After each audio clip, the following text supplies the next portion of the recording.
India's internal challenges. The unrest in Punjab. Akali Dal was the major political party in Punjab. Akali Dal नामक party थी पंजाब में।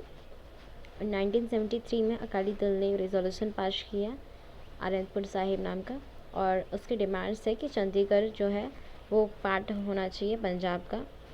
फिर पंजाबी भाषा जहाँ जहाँ भी बोलते हैं उसको भी पंजाब में इंक्लूड किया जाना चाहिए।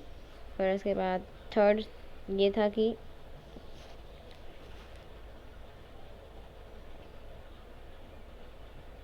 Recruitment of people from Punjab in the Indian army should be increase. पंजाबियों की संख्या ज़्यादा होनी चाहिए इंडियन आर्मी में। और फिर फोर्थ डिमांड ये थी उनकी कि पंजाब स्टेट को ज़्यादा ऑटोनॉमी मिलनी चाहिए, यानी कि ज़्यादा पावर मिलना चाहिए। उसके बाद फिर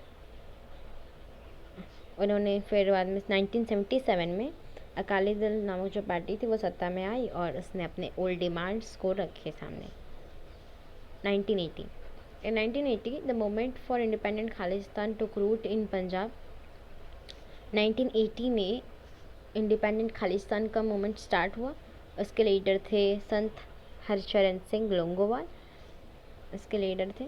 He used to direct his activities from the Golden Temple stage protests. On the other side of the Golden Temple, armed forces started gathering around the staunch Khalistan supporter Sant Jarnail Singh भिंद्रानवाले।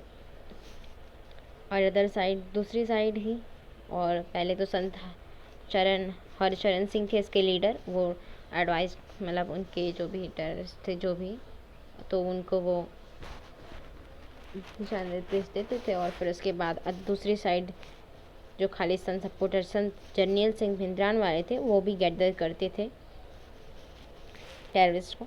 और फिर उसके बाद during that period, उसी दौरान terrorist activities had begun. Terrorist activity शुरू हुई, आतंकवादियों ने अपना काम शुरू किया। और भिंद्रानवाले अरेस्ट हुआ 1981 में। भिंद्रानवाले अरेस्ट हो गया 1981 में, accused of the murder of newspaper editor Lala Jagat Narayan. तो लाला जगत नारायण की हत्या कर दी, इस आरोप में अरेस्ट हो गए। फिर बाद में after this incident the situation worsen due to this development president Punjab in 1983। इसके बाद सिचुएशन और भी ज़्यादा बिगड़ गया और 1983 में प्रेसिडेंट रूल लग गया पंजाब में। भिंद्रानवाले went to stay at a religious place called Akal Takht. Bhindranwale's follower captured the Golden Temple and built a barricade of sandbags over there. The area looked like a fort. This greatly disturbed peace in Punjab. It was a major challenge to Indian democracy. तो भिंद्रानवाले के जो follower थे वो सब golden temple में छुप गए थे और गोल्डन टेम्पल को बाहर से इस तरीके से बना दिया था जैसे कि वो किला लग रहा था। सैंडबैग्स, रेत की थैलियों से ऐसा बैरिकेड बना दिया था और वो एकदम पूरी फोर्ट की तरह दिख रहा था। और पंजाब की शांति पूरी तरीके से भंग हो चुकी थी और ये बहुत ही बड़ा चैलेंज था भारत के लिए। Operation blue star. The main task of getting the terrorists out of the Golden Temple was entrusted to Major General Kuldeep Singh Brar. तो ये टास्क को जनरल कुलदीप सिंह बराड़ को दिया गया गोल्डन टेम्पल में से आतंकवादियों को बाहर निकालने के लिए। ऑन द मॉर्निंग ऑफ 3 जून 1984, 3 जून 1984 को ये मिशन स्टार्ट हुआ ऑपरेशन ब्लू स्टार और 6 जून को ख़त्म हुआ। In this military operation, the Indian Army functioned with great restraint. The operation ended with the death of भिंद्रानवाले and other terrorists. तो ये ऑपरेशन भिंद्रानवाले और उसके अदर टेररिस्ट जैसे ख़त्म हुए वैसे ऑपरेशन भी ख़त्म हो गया। In 1986 an operation had to be conducted against terrorists in the Golden Temple once more. 1986 में फिर से ऑपरेशन किया गया, फिर से रखा गया ऑपरेशन आतंकवादियों के खिलाफ गोल्डन टेम्पल में और उससे ऑपरेशन ब्लैक थंडर कहते हैं, operation black thunder. After this action was taken the process of establishment of peace in Punjab picked momentum. और ये एक्शन उठाने के बाद, ये एक्शन लेने के बाद पंजाब में शांति स्थापित हुई।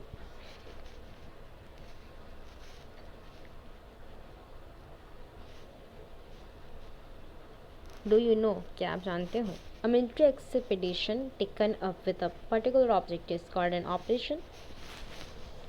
एक विशेष उद्देश्य के साथ किए गए सैन्य अभियान को ऑपरेशन कहा जाता है। Operation blue star was an operation undertaken to evict the terrorists hiding in the Golden Temple. तो जो ऑपरेशन ब्लू स्टार था वो भी एक ऑपरेशन था जो स्वर्ण मंदिर में छिपे आतंकवादियों को बाहर निकालने के लिए किया गया था। यहाँ पर इसलिए बताया गया है क्योंकि आप लोग दूसरा ऑपरेशन मत समझो, है ना, जो डॉक्टर ऑपरेशन करते हैं फिर वो ऑपरेशन समझ नहीं हो, इसलिए यहाँ पर बताया गया है कि जो मिलिट्री है ना, जो मिलिट्री ऑपरेशन करती है वो अलग होता है। Issues concerning north east India. North east India consist of the 8 states of Assam, Arunachal Pradesh, Manipur, Meghalaya, Mizoram, Nagaland, Sikkim and Tripura. तो नॉर्थ ईस्ट में 8 स्टेट्स आते हैं, आसाम, अरुणाचल प्रदेश, मणिपुर, मेघालय, मिजोरम, नागालैंड, सिक्किम एंड त्रिपुरा। और ये जो स्टेट्स हैं ये सारे स्टेट्स बॉर्डर को टच करते हैं, इंटरनेशनल बॉर्डर्स को टच करते हैं। इंटरनेशनल बॉर्डर्स में India touch each of the states to varying extent. This states are different with respect to ethnicity, language and culture diversity. और ये सारे स्टेट्स भाषा में, फिर पहनावे, हर एक चीज़ में अलग अलग हैं। The first prime minister of independent India took the lead in bringing the tribes living in this areas into the main stream of the country. तो जो फर्स्ट प्राइम मिनिस्टर थे उन्होंने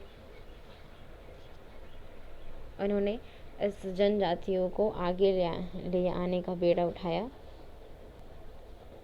इन 1954 में उन्होंने नॉर्थ ईस्ट फ्रंटियर एजेंसी बनाई, नेफा, जिसे नेफा भी कहते हैं, नेफा।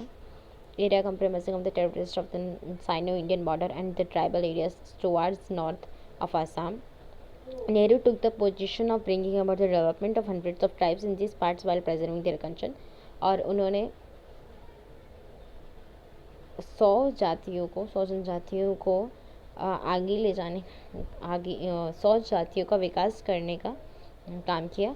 और ये जो है 6 शेड्यूल में आते हैं इंडियन कॉन्स्टिट्यूशन में। Special provision have been made with respect to this areas in the 6 schedule of the Indian constitution. ये इंडियन कॉन्स्टिट्यूशन में 6 शेड्यूल में आते हैं। इन 1965 में इनकी responsibility minister of external affairs को दी गई।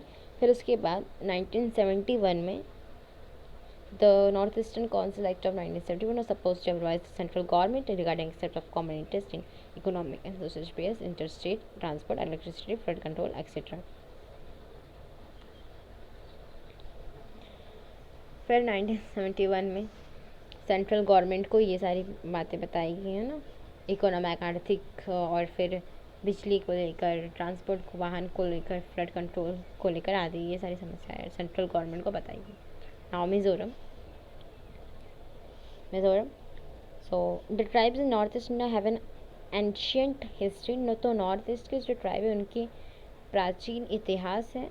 When India became independent, the government gave administrative autonomy to the districts of major majority areas of the Lusai Hills। तो जब भारत आज़ाद हुआ था तब गवर्नमेंट ने एडमिनिस्ट्रेटिव ऑटोनॉमी दी थी माइजो मेजॉरिटी में लुसाई हिल्स को। When the States Recognition Commission was appointed in 1954। और जब कमीशन बनाया गया, जब ऑर्गेनाइजेशन बनाया गया 1954 में, नेफा, तो जो लोगों की एक्सेप्टेशन थे और ज़्यादा बढ़ने लगे। Expectations of the people in this area grieve. Expectation और भी ज़्यादा बढ़ने लगे।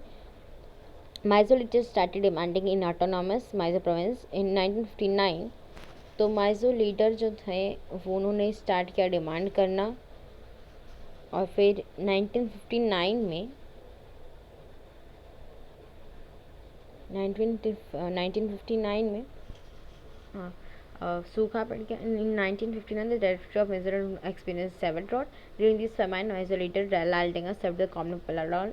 और फिर उस दौरान माइजो लीडर जो थे लाल डेंगा, उन्होंने बहुत ही ज़्यादा मदद की लोगों की। इन 1961 और 1961 में लाल डेंगा ने एस्टेब्लिश किया माइजो नेशनल फ्रंट, एक ऑर्गेनाइजेशन बनाया, माइजो नेशनल फ्रंट नामक ऑर्गेनाइजेशन बनाया।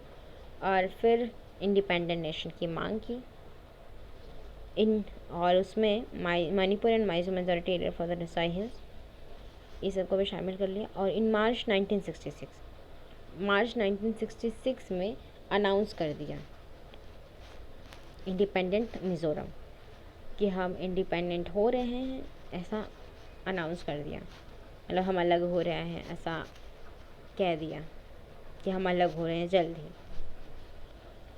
और उस वक्त प्राइम मिनिस्टर इंदिरा गांधी थी, उन्होंने इस सिचुएशन को बहुत अच्छे से हैंडल किया और इसको, ये जो भी उनकी मांगे थी उसको दबा दिया। When the situation calmed down in 1972, the Mysore Majority area was given the status of a union territory. 1972 में यूनियन टेरिटरी का दर्जा दिया गया इस स्टेट को। और फिर उसके बाद 1985 में प्राइम मिनिस्टर राजीव गांधी ने एग्रीमेंट साइन किया माइजो नेशनल फ्रंट के साथ, और फिर मिज़ोरम को फुल फ्लैश स्टेट का दर्जा दे दिया गया।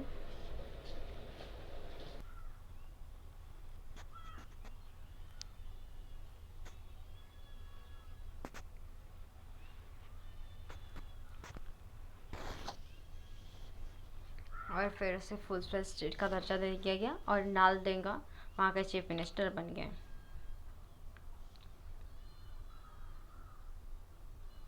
Nagaland. The Naga tribe in northeast India is known as martial tribe. The Naga tribe had settled in eastern Himalayas, the Naga Hills border areas of Assam and Myanmar. In 1946, some educated Naga youth established an organization called Naga National Council (NNC).